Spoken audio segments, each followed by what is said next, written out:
Welcome once again to Sanctuary of Reality, my comic review series. Don't mind her. She didn't want to move. Anyway, so today we're looking at Chapter 8 of High Society with Cerebus issue 33, titled Friction.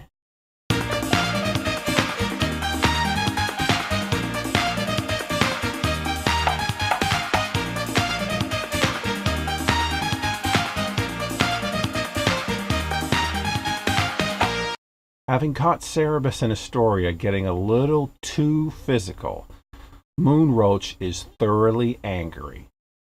Astoria argues him down, only to have Cerebus stir him back up again. Once the Roach is finally convinced to depart, Astoria and Cerebus have a heated exchange about each other being manipulators.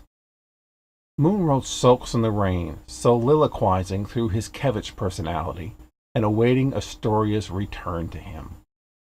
Back at the Regency, the elf strikes back against Cerebus with a bit of magical graffiti on the wall that lets everyone know of his unsanitary urination habits. It only gets worse as the words apparently are permanent and begin to appear elsewhere outside the front gates of the hotel. The next day, Moonroach kills the governor of the legislature, which he does out of spite of Astoria. Will Astoria be able to turn this act of revenge around? And what familiar face arrives at the Regency looking for Cerebus? There's a lot more depth of character to be found in this issue than normal, I feel. The interactions between Cerebus and Astoria are getting a lot more intimate, so to speak.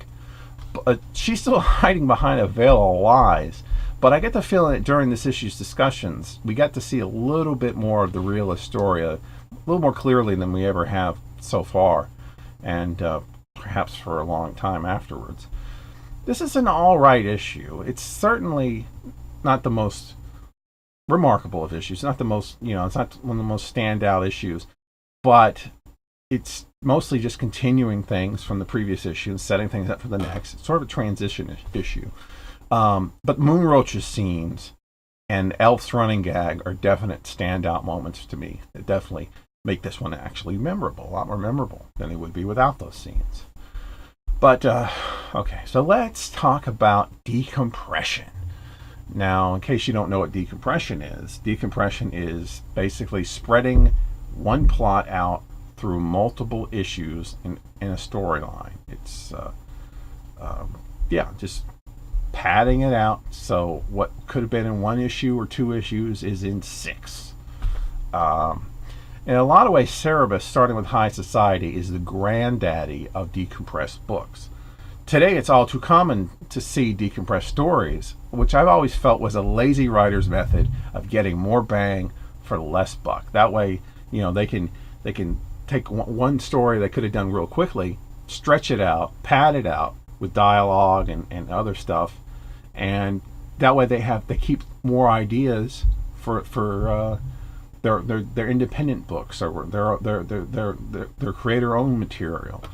So, at least in terms of big companies' use of decompression, I always felt it was lazy. But it's a cheat to me, and it's something that really shouldn't be used for a monthly book. Every single storyline. I mean, I can understand you doing the story calls for it, and then it needs to be stretched out. You need to pack as much into it as possible for as long as possible. But nowadays, it's just decompressed story after decompressed story. But with Cerebus, it worked so superbly. It's probably one of the reasons why it caught on, was because it did work so great in Cerebus's case, and there are a couple other books as well. But with Cerebus, it definitely set the bar. And of course, with Cerebus, each issue is a solid chapter in and of itself. I know later on the book does get to tend to be more like common decompressed storybooks, which is mainly just continuations of previous issue stories, and there's a blur between. It's not even transitional, not even like this one where it's transitional. It's just a blur between the stories. Like, where does this one end? How do I pick this particular plot out to say that this issue had a done-in-one idea at least?